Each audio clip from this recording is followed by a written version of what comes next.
Hey you're watching a clip from the DynamiteGizmo Podcast. This is not the full episode, but if you want to see the full episode, make sure to click the link in the description. And remember, like, comment, subscribe. Do it now. Here's the clip.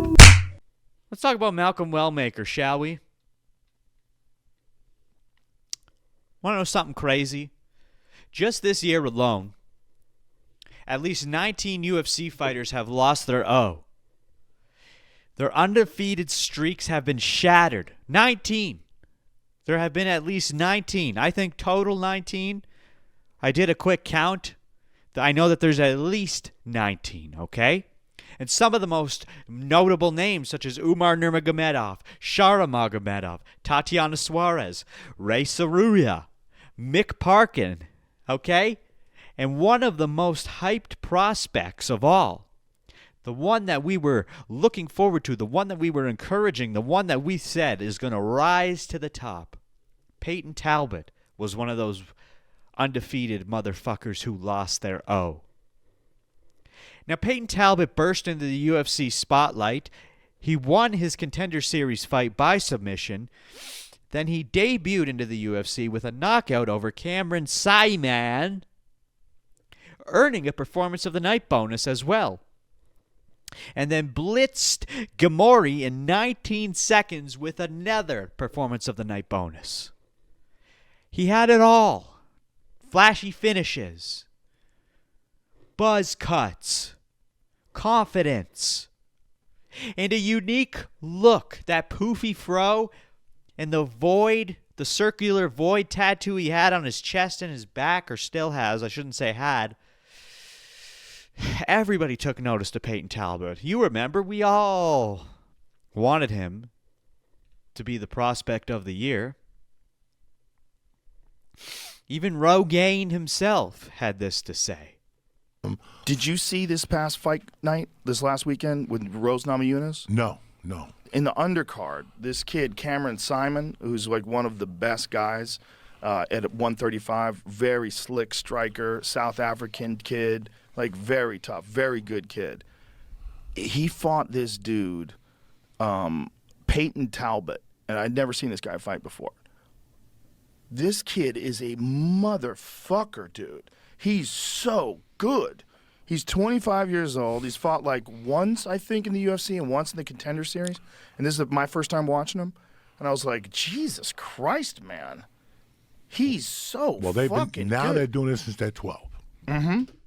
You remember when he said that? That was a little while ago. Mr. Rogaine. He knows what's up. But even though we had all that hype with Peyton Talbot, he had a fight recently against, apparently you're supposed to say it, Hoyani, not Royani Barcelos.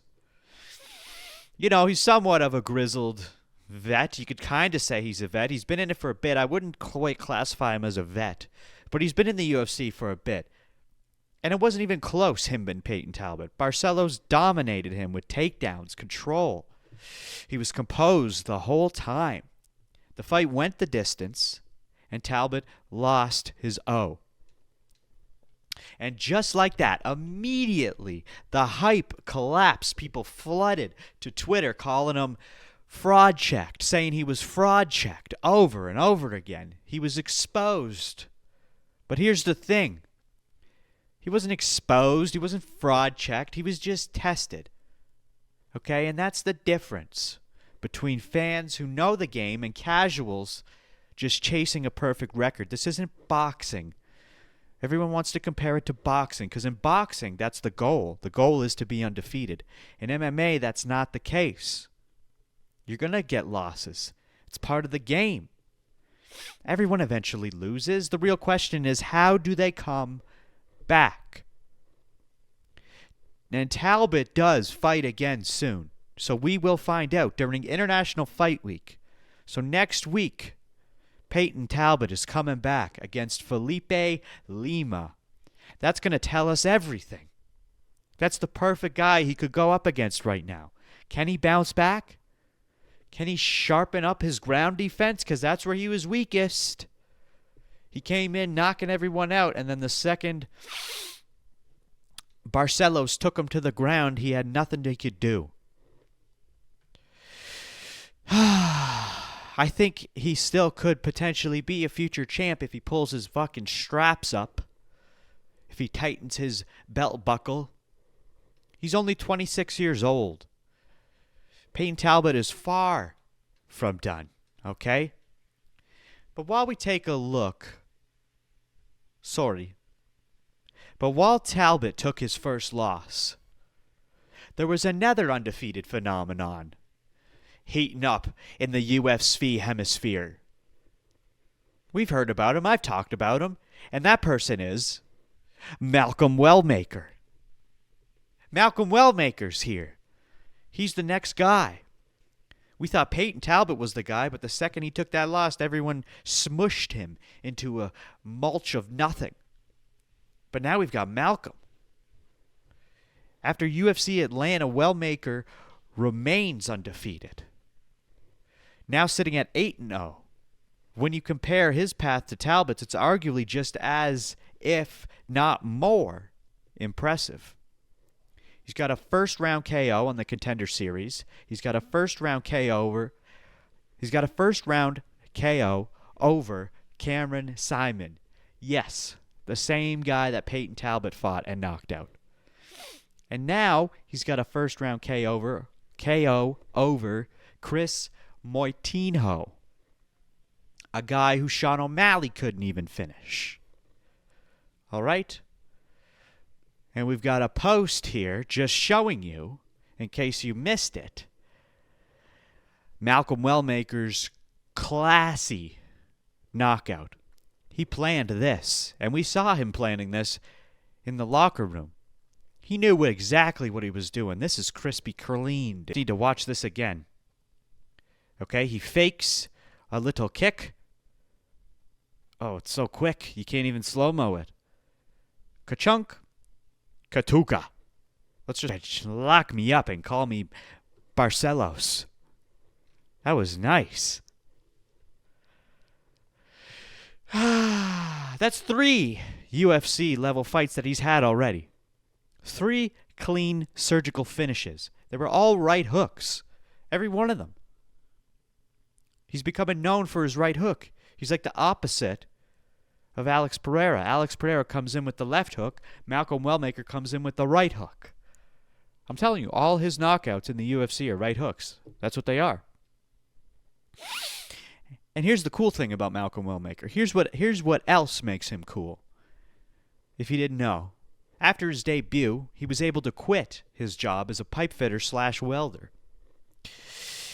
In his post-fight interview this weekend that just passed, this past weekend from Atlanta, he had this to say. And I don't even remember what this is, but he had this to say. So let's listen together.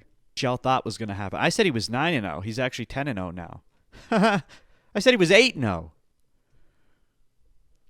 I said he was 8-0. What is wrong with me? He's not 8-0. He's 10-0. Oh my Lord, how did I fuck that one up? Anyway, we saw that just in that clip right there. You could hear the gratitude in his voice. This kind of moment reminds you of why fans fall in love with this sport. Look at this guy. How could you not feel happy for him? He's living his dreams to an extreme extent. Imagine working a blue-collar job, and at night you have to train MMA, only to finally debut into the UFC, and every single one of your fights back-to-back are just knockout after knockout, performance bonus after performance bonus.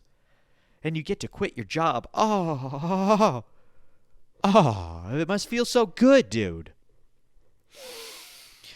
Everybody's loving Malcolm Wellmaker. You can't hate him. He's lighting up all over the internet. They're calling him a future killer, the future champ. And I have to agree so far. His striking, his confidence, his charisma, it's all there, dude. It's all there. He's next in line. He'll get there.